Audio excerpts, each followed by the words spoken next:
Tentara Pertahanan Israel atau IDF sempat mengklaim berhasil membunuh Komandan Batalion Shati Hamas, Haitham al-Hawajri, dalam serangannya pada Desember 2023 lalu. Namun, klaim tersebut salah lagi.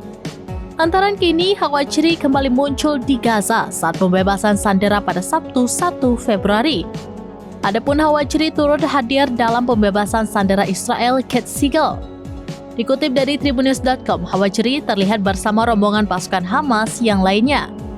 Koresponden radio tentara Israel pun turut melaporkan Hawajri terlihat dalam momen pembebasan sandera itu.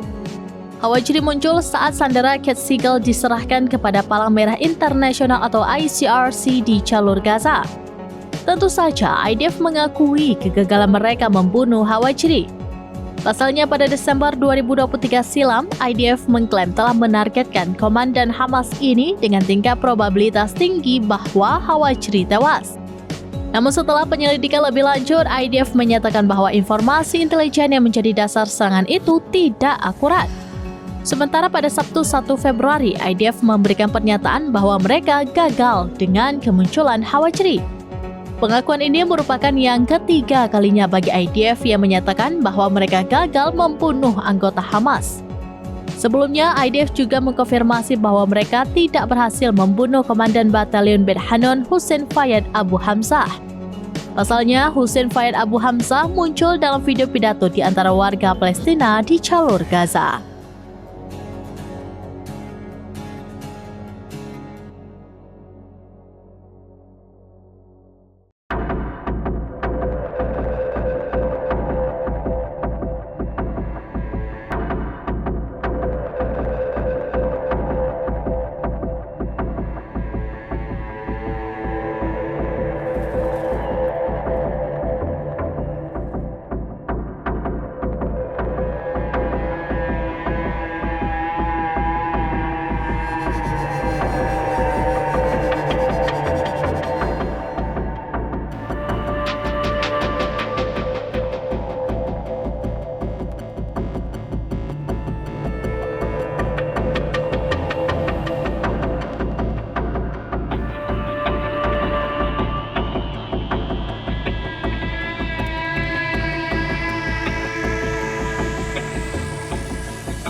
Download Tribun X sekarang, menghadirkan lokal menjadi Indonesia.